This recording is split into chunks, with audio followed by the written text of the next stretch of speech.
तो लीजिए प्यारे विद्यार्थियों, आप सभी की भारी डिमांड पर हमारे पास में आ चुका है आपका प्री बोर्ड परीक्षा कक्षा 12वीं का हिंदी विषय का एकदम असली वाला क्वेश्चन पेपर और इसका फुल सॉल्यूशन। जी हाँ प्यारे विद्यार्थियों, पूरा का पूरा क्वेश्चन पेपर यहाँ पर मैं आपको विद सॉल्यूशन के साथ में बताने वाला हूँ। एक भी क्वेश्चन प्यारे विद्यार्थियों यहाँ से आपका मिस नहीं होगा अगर आपने पूरे पेपर को अच्छे प्रकार से समझ लिया तो। जी हाँ प्यारे विद्यार्थियों, पूरा का पूरा आपका कक्षा 12वीं का हिंदी विषय का पेपर आ चुका है, तो जल्दी से जल्दी आप सब लोग इस पेपर को देख लो और अच्छे प्रकार से पूरे पेपर को समझ भी लो, ताकि प्यारे विद्यार्थियों आपको पूरा का पूरा क्वेश्चन पेपर ये अच्छे प्रकार से समझ में आ सके। जी हाँ प्यारे विद्यार्थियों, 17 जनवरी को होने वाला कक्षा 12वीं का हिंदी का एकदम असली वाला पेपर लेकर आ चुका हूं, तो आप सब लोग जल्दी से इस पेपर को देख लो और पूरे पेपर को समझ भी लो। देखिएगा कुछ इस प्रकार का पेपर आपको परीक्षाओं में देखने को मिलेगा। प्री बोर्ड परीक्षा 2025 का पेपर है जो कि कक्षा 12वीं का है हिंदी विषय के लिए। देखिएगा प्यारे विद्यार्थियों, आपको पेपर को हल करने के लिए आपको 3 घंटे का समय दिया जाएगा और पूर्णांक होगा आपका 80 अंकों का। और देखिएगा प्यारे विद्यार्थियों, अगर आप लोग अपनी कक्षा 12वीं के समस्त विषय के पेपर पाना चाहते हो ना, तो जल्दी से चैनल को सब्सक्राइब जरूर कर लो, क्योंकि एकमात्र इसी चैनल पर आपको प्री बोर्ड के साथ साथ में आपकी वार्षिक परीक्षाओं की तैयारी भी बहुत अच्छी प्रकार से करवाई जाएगी। तो इसलिए जल्दी से जल्दी आप लोग चैनल को सब्सक्राइब जरूर कर लीजिएगा, ठीक है। और देखिएगा पेपर आपका परीक्षाओं में इस प्रकार से पूछा जाएगा, आप सब लोग इसको देख लें और अच्छे प्रकार से पूरे पेपर को समझ लीजिएगा। अब चलो मैं आपको जल्दी से आपके पेपर का सॉल्यूशन बता देता हूं कि आपको अपने पेपर का सॉल्यूशन किस प्रकार से कंप्लीट करना होगा। तो देखिएगा प्यारे विद्यार्थियों, कुछ इस प्रकार का पेपर आपको परीक्षाओं में देखने को मिलेगा। आप सब लोग जल्दी से इस पेपर को देख लें और अच्छे प्रकार से समझ भी लें। अब पहला क्वेश्चन देखते हैं क्या लिखा है। देखिएगा प्यारे विद्यार्थियों, पहले क्वेश्चन में पूछा गया है सही विकल्प का चयन कर लिखिए। जी हाँ प्यारे विद्यार्थियों, यहाँ से आपको सही विकल्पों का चयन करके लिखना है। आप देखते हैं कि सही विकल्पों का चयन आपको किस प्रकार से करना होगा। पहला क्वेश्चन पढ़ते हैं, आत्म परिचय कविता किस गीत संग्रह से ली गई है। तो देखो प्यारे विद्यार्थियों, आत्म परिचय जो है ना, कहाँ से लिया गया है। तो देखो प्यारे विद्यार्थियों, इसका राइट आंसर आपका आ जाएगा निशा निमंत्रण। देखिएगा प्यारे विद्यार्थियों, इसका राइट आंसर क्या होगा, निशा निमंत्रण इसका राइट आंसर होगा। यहाँ पर नंबरिंग जरूर गलत है, यहाँ पर बा होना चाहिए था, यहाँ पर सा होना चाहिए था, मगर ये एकदम करेक्ट वाला आंसर है निशा निमंत्रण। यहाँ से आपको देखकर लिख देना है, ठीक है। अगला क्वेश्चन पढ़ते हैं, करुण रस का स्थायी भाव है। तो देखो प्यारे विद्यार्थियों, करुण रस का स्थायी भाव क्या होता है। तो देखो प्यारे विद्यार्थियों, इसका राइट आंसर भी आपको क्या लिख देना है, यहाँ से शोक होता है। करुण रस का स्थायी भाव क्या होता है, शोक, ठीक है। और अगला क्वेश्चन पढ़ते हैं, भक्ति संस्मरण रेखा चित्र इनमें से किस संकलन से संकलित है। तो देखो प्यारे विद्यार्थियों, ये जो है ना स्मृति रेखाएं से लिया गया है, द नंबर का इसका करेक्ट राइट आंसर होगा, ठीक है। यहाँ से प्यारे विद्यार्थियों, आपको मैं सभी क्वेश्चन के आंसर परफेक्टली बता रहा हूँ, तो इसलिए आप सब लोगों से रिक्वेस्ट है, आप लोग जल्दी से चैनल को सब्सक्राइब जरूर कर ले और साथ में इस वीडियो को अपने सभी दोस्तों के साथ में शेयर जरूर करें, ठीक है। यहाँ तक कि प्यारे विद्यार्थियों, आपको सभी क्वेश्चन के आंसर मैंने उपलब्ध करवा दिए।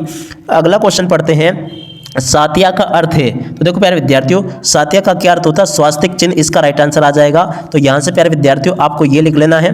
और उसके बाद में चलो प्यारे विद्यार्थियों आगे बढ़ते हैं, अगले क्वेश्चन को देखते हैं।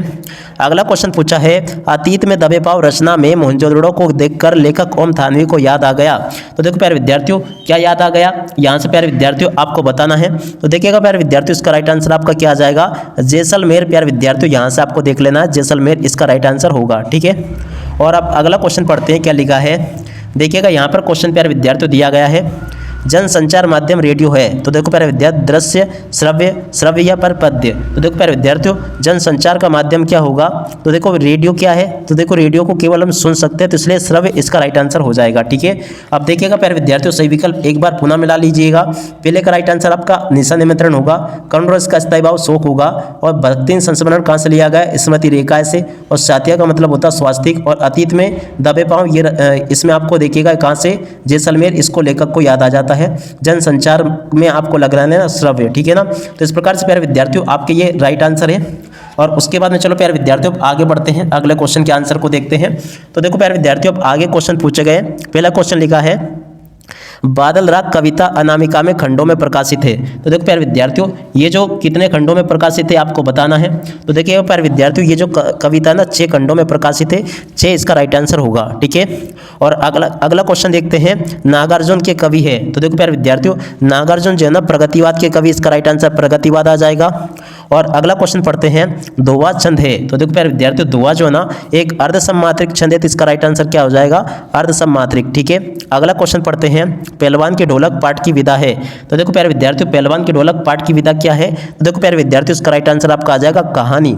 यहाँ से प्यारे विद्यार्थियों आपको कहानी लिख लेना है। देख सकते हो प्यारे विद्यार्थियों, यहाँ तक के सभी क्वेश्चन बता दिए मैंने आपको। अगला क्वेश्चन पढ़ते हैं, जब मूल वाक्य के साथ एक या अधिक वाक्य और भी मिले तब वे वाक्य कहलाता है। तो देखो प्यारे विद्यार्थियों ऐसे वाक्य को हम क्या कहते हैं, तो देखिएगा प्यारे विद्यार्थियों इस तरह का वाक्य जो होता है ना मिश्र वाक्य कहलाता है। ठीक है, अगला क्वेश्चन पढ़ते हैं। सोंदलगेकर मास्टर पढ़ाते थे, तो देखो प्यारे विद्यार्थियों सोंदलगेकर मास्टर क्या पढ़ाते थे, मराठी पढ़ाते थे, मराठी इसका राइट आंसर आ जाएगा।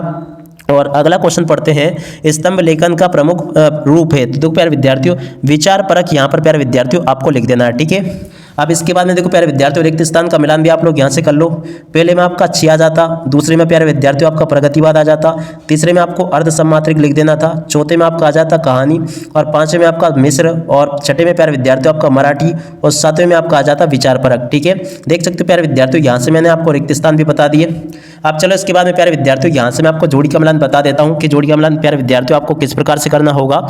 तो देखिएगा प्यारे विद्यार्थियों हरिवंश राय बच्चन, तो देखो इनकी जोड़ी का मिलान आपको किससे कर लेना है, हालावाद से। ठीक है, उपमेय की उपमान में श्रेष्ठता, तो देखो प्यारे विद्यार्थियों इसका राइट आंसर आपका क्या आ जाएगा, व्यतिरेक अलंकार इसका राइट आंसर होगा। ठीक है, तुषारापात, तो देखो प्यारे विद्यार्थियों इसकी जोड़ी का मिलान क्या हो जाएगा, ओला बरसना इसका राइट आंसर होगा।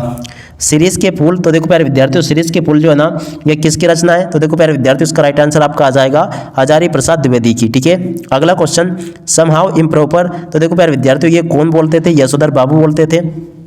रेडियो नाटक की अवधि, तो देखो प्यारे विद्यार्थियों रेडियो नाटक की अवधि कितनी होती है, 10 मिनट से 20 मिनट तक के बीच की होती है। ठीक है ना, तो यहाँ से आपको लिख लेना 10 मिनट से 20 मिनट रेडियो नाटक की अवधि होती है। ठीक है ना, तो देखिएगा प्यारे विद्यार्थियों यहाँ से आपको ये करना, सॉरी इसका मिलान इससे मत करना आप लोग। ठीक है ना, रेडियो नाटक की अवधि 10 मिनट से 20 मिनट नहीं होती, इसकी अवधि होती है यहाँ से आपको कर लेना 30 मिनट से 60 मिनट। ठीक है ना, तो इस प्रकार से प्यारे विद्यार्थियों आप लोग इसका मिलान कर लेना। देख सकते हो प्यारे विद्यार्थियों यहाँ तक के सभी क्वेश्चन के आंसर मिलान मैंने आपको करवा दिया। ठीक है ना, और अगर आपको ये समझ में नहीं आ रहा चलो मैं आपको यहाँ पर नंबरिंग करके भी बता देता हूँ। इसकी जोड़ी आपकी किससे मिल जाएगी, देखिएगा प्यारे विद्यार्थियों फर्स्ट वाले की जोड़ी का मिलान प्यारे विद्यार्थियों आपको इससे कर लेना है, कालाबाज से। और इसके बाद में देखो प्यारे विद्यार्थियों इसकी जोड़ी का मिलान प्यारे विद्यार्थियों आपका हो जाएगा सेकंड नंबर से, और इसकी जोड़ी का मिलान प्यारे विद्यार्थियों आपका हो जाएगा थर्ड नंबर से। और उसके बाद में देखो चौथे की जोड़ी का मिलान प्यारे विद्यार्थियों आपका इससे हो जाएगा। और उसके बाद में देखो पांचवें की जोड़ी का मिलान प्यारे विद्यार्थियों आपको इससे कर लेना है। ठीक है, और उसके बाद में देखो प्यारे विद्यार्थियों छठे की जोड़ी का मिलान प्यारे विद्यार्थियों आपको किससे करना है, इससे कर लेना। ठीक है ना, अब जरूर आपको परफेक्टली समझ में आ जाएगी, ये पूरा का पूरा जोड़ी मिलान है। अब चलो इसके बाद में हम आगे बढ़ते हैं, आगे के आपके पेपर को देख लेते हैं। तो देखिएगा आगे आपका पेपर परीक्षा में इस प्रकार का आया है, आप सब लोग इन क्वेश्चन को देख लो और इनके आंसर को भी समझ लो। ठीक है, यहाँ पर पहला क्वेश्चन पूछा है कवि उमाशंकर जोशी ने अपने खेत में कौन सा बीज बोया। तो देखो प्यारे विद्यार्थियों कवि उमाशंकर जोशी ने अपनी खेत में कौन सा बीज बोया, तो देखो प्यारे विद्यार्थियों यहाँ से आपको लिखना है कविता का बीज बोया। कौन सा बीज बोया, कविता का बीज बोया कवि उमाशंकर जोशी ने। ठीक है, जान घनश्याम को नाच उठे वन मोर पंक्ति में कौन सा अलंकार है, तो देखिएगा प्यारे विद्यार्थियों इसमें जो है ना भ्रांतिमान अलंकार होगा, तो यहाँ से आपको क्या लिखना है भ्रांतिमान, और उसके बाद में अलंकार यहाँ से प्यारे विद्यार्थियों आपको लिख देना है, इसका राइट आंसर ये आ जाएगा। आधुनिक युग की मेरा किसे कहा गया है, तो देखिएगा प्यारे विद्यार्थियों आधुनिक युग की मेरा जो ना महादेवी वर्मा को कहा गया है, तो यहाँ से क्या लिखना है महादेवी, और उसके बाद में वर्मा इसका राइट आंसर होगा। मेला आंचल के लेखक का नाम आपको बताना है, तो देखो प्यारे विद्यार्थियों मेला आंचल के लेखक का नाम क्या है, फणीश्वर, यहाँ से आपको लिखना है फणीश्वर और नाथ, और उसके बाद में रेणु इसका राइट आंसर आ जाएगा। ठीक है, अगला क्वेश्चन काठ की हांडी बार बार नहीं चढ़ती का अर्थ है, तो देखो प्यारे विद्यार्थियों इसका राइट आंसर ये होगा बार बार धोखा नहीं दिया जा सकता। क्या राइट आंसर होगा, बार बार किसी को धोखा नहीं दिया जा सकता, इसका राइट आंसर होगा बार बार धोखा, और उसके बाद में आगे आपको लिखना है नहीं और दिया जा सकता, इसका राइट आंसर आ जाएगा। ठीक है, अगला क्वेश्चन आनंद यादव का मन किस बात के लिए तड़पता था, तो देखो प्यारे विद्यार्थी उसका राइट आंसर हो जाएगा पाठशाला जाने के लिए। क्या लिखोगे, पाठशाला जाने के लिए तड़पता था। ठीक है, अगला क्वेश्चन पढ़ते हैं प्रदेश के किन्हीं दो लोकप्रिय समाचार पत्रों के नाम लिखिए, तो देखिएगा प्यारे विद्यार्थियों एक तो आपका हो जाएगा दैनिक भास्कर, क्या लिख देना यहाँ से आपको दैनिक, और उसके बाद में भास्कर, और उसके बाद में देखिएगा प्यारे विद्यार्थियों दूसरा कौन सा हो जाएगा पत्रिका, या और कोई सा भी आप लोग यहाँ से लिख सकते हो। ठीक है, तो देख सकते हो प्यारे विद्यार्थियों इसका उत्तर भी मैंने बता दिया। अगला क्वेश्चन पढ़ते हैं आसमान में उड़ते बगुलों की पंक्ति कवि की आंखें चुराए लिए जा रही है, तो देखो प्यारे विद्यार्थियों ये वाला क्वेश्चन आपका क्या होगा, देखिएगा प्यारे विद्यार्थियों, ये वाला क्वेश्चन जो लिखा ना आपका, ये यहाँ से आपको क्या लिख देना है। देखिएगा प्यारे विद्यार्थियों, ये वाला क्वेश्चन बिल्कुल आपका सत्य हो जाएगा। ठीक है, अगला क्वेश्चन, जिस काव्य में पूर्वापर संबंध ना हो उसे महाकाव्य कहते हैं। तो देखिएगा प्यारे विद्यार्थियों, ये वाला क्वेश्चन आपका क्या हो जाएगा, असत्य। ठीक है, इंद्र सेना सबसे पहले गंगा मैया की जय बोलती है। तो देखो प्यारे विद्यार्थियों, ये भी आपका क्या होगा, सत्य। अगला क्वेश्चन, गागर में सागर भरने का अर्थ कम शब्दों में अपनी बात रखना है। तो देखो प्यारे विद्यार्थियों, ये भी आपका क्या हो जाएगा, सत्य होगा। सिंधु घाटी सभ्यता में संतरे और अमरूद फल उगाए जाते हैं। तो देखो प्यारे विद्यार्थियों, ये वाला जो क्वेश्चन लिखा ना, ये भी आपका क्या हो जाएगा, असत्य। इंटरनेट अंतर क्रियात्मक और सूचनाओं का विशाल भंडार है। तो देखो प्यारे विद्यार्थियों, ये भी आपका क्या हो जाएगा, सत्य। और उसके बाद में देखो प्यारे विद्यार्थियों, जो क्वेश्चन आपके पेपर में पूछे गए ना, उन सभी के उत्तर को भी देख लो आप सब लोग। जैसे कि प्रश्न नंबर 6 में पूछा गया छायावादी कवियों के नाम, तो देखो इसका उत्तर यहाँ से देखकर लिख देना। ठीक है, और उसके अथवा में जो क्वेश्चन पूछा गया उसका उत्तर ये लिखा है। ठीक है, और अगला क्वेश्चन पढ़ते हैं, प्रश्न नंबर 7, निज और के उद्गार से क्या तात्पर्य है। प्रश्न नंबर 7 पूछा गया। तो देखो प्यारे विद्यार्थियों, 7 का उत्तर ये लिखा है, आप सब लोग देख लीजिएगा। और 7 के अतवाले क्वेश्चन का उत्तर ये लिखा है। ठीक है, और उसके बाद में देखो प्यारे विद्यार्थियों, प्रश्न नंबर 8, स्थायी भाव संचारी भाव में अंतर। तो देखो इसका उत्तर ये लिखा है, आप सब लोग इसको देख लीजिएगा। और इसके अतवाले क्वेश्चन का उत्तर प्यारे विद्यार्थियों ये दिया गया। ठीक है, और उसके बाद में देखो प्रश्न नंबर 9, माधुर्य गुण में कौन कौन से अलंकार होते हैं। प्रश्न नंबर 9 में पूछा गया क्वेश्चन है। तो देखो प्यारे विद्यार्थियों, इसका उत्तर यह आ जाएगा, माधुर्य गुण में कौन कौन से अलंकार होते हैं। इसका उत्तर ये पूरा का पूरा दिया गया है। और इसके अतवाले क्वेश्चन का उत्तर प्यारे विद्यार्थियों ये लिखा है। ठीक है, यहाँ तक के सभी क्वेश्चन के आंसर को देख लो। और इसके बाद में देखो आगे बढ़ते हैं, किन्हीं 2 कहानीकारों के नाम एवं उनकी रचनाओं के नाम आपको लिखना, प्रश्न नंबर 10 में। ठीक है, तो देखो प्यारे विद्यार्थियों, इस क्वेश्चन का आंसर यहाँ से देख लो और पूरा का पूरा इसको याद कर लेना। बाकी के क्वेश्चन के आंसर प्यारे विद्यार्थियों आपको ये दिए गए, तो आप सब लोग इनको भी देख लो और पूरा समझ लेना। उसके बाद में देखो प्यारे विद्यार्थियों, प्रश्न नंबर 11 लिखा है, तो आप सब लोग यहाँ से प्रश्न नंबर 11 को भी देख लो और पूरा का पूरा इसको समझ लेना। और उसके बाद में देखो इसका अतवाला क्वेश्चन का उत्तर प्यारे विद्यार्थियों ये लिखा है, इसको भी आप लोग देख ले पूरा। और अगला क्वेश्चन पढ़ते हैं, प्रश्न नंबर 12, दूर के ढोल सुहावने होते, पंक्ति का भाव विस्तार कीजिए। प्रश्न नंबर 12 पूछा गया। तो देखो प्यारे विद्यार्थियों, दूर के ढोल सुहावने होते हैं, इसका उत्तर यहाँ से देखकर लिख दो, ये पूरा का पूरा समझ लो आप सब लोग। और अगला क्वेश्चन ये पूछा गया है, इसका उत्तर भी देख लीजिएगा। और उसके बाद में देखो प्यारे विद्यार्थियों, प्रश्न नंबर 13 पूछा गया, अर्थ की दृष्टि से वाक्य के प्रकार। जी हाँ प्यारे विद्यार्थियों, अर्थ की दृष्टि से वाक्य के प्रकार यहाँ से देखकर लिख देना। और उसके अतवाले क्वेश्चन का उत्तर प्यारे विद्यार्थियों आपको ये दिया गया, आप सब लोग इसको भी देखकर लिख दो। और अब चलो आगे बढ़ते हैं, आगे के क्वेश्चंस देख लेते हैं। टोटली पूरा का पूरा पेपर आपसे परीक्षा में इसी प्रकार से पूछा जाएगा। जूझ कहानी के शीर्षक की सार्थकता आपको लिखनी है। तो देखिएगा प्यारे विद्यार्थियों, इसका राइट आंसर यहाँ से आपका आ जाएगा, तो आप सब लोग इस क्वेश्चन के आंसर को भी देख लो।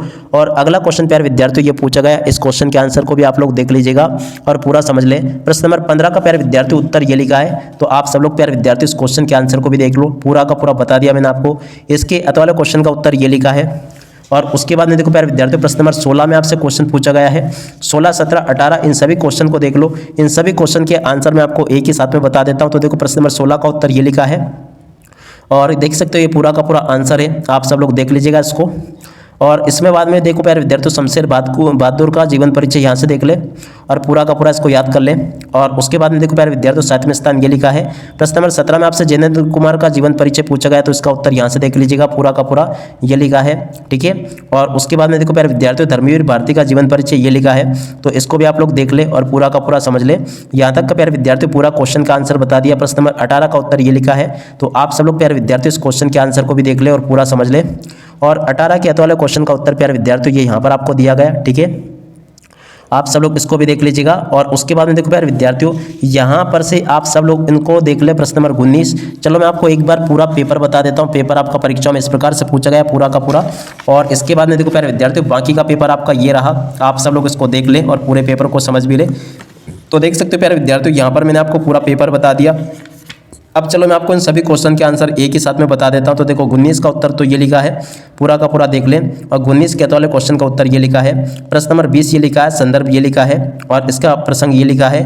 और उसके बाद में देखो प्यारे विद्यार्थियों, भावार्थ ये लिखा है। ठीक है, और उसके बाद में देखो विशेष ये लिखा है और इसके अतवाले क्वेश्चन का उत्तर ये लिखा है, देख लीजिएगा। प्रसंग ये लिखा है, व्याख्या ये लिखी है। ठीक है, उसके बाद में देखो प्यारे विद्यार्थियों, प्रश्न नंबर 21 ये लिखा है, संदर्भ ये दिया गया, प्रसंग ये लिखा है और व्याख्या ये की गई है। ठीक है ना, इसको पूरा का पूरा समझ लो।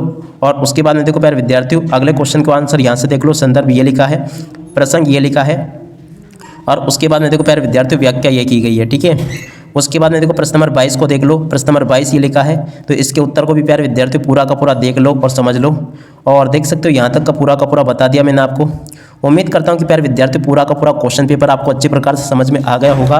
और देखिएगा प्यारे विद्यार्थियों, अगर आप लोग इस पेपर की PDF पाना चाहते हो ना, तो यहाँ पर हमारी वेबसाइट की लिंक आपको नजर आ रही होगी। इसको आप लोग गूगल पे सर्च कर लेना। यहाँ पर आपको ये पेपर पूरी तरह से फ्री में उपलब्ध करवा दिया गया आप सभी के लिए। अब इसी के साथ में इस वीडियो को यहीं पर पूरा करते हैं। नमस्कार, जय हिंद, जय भारत।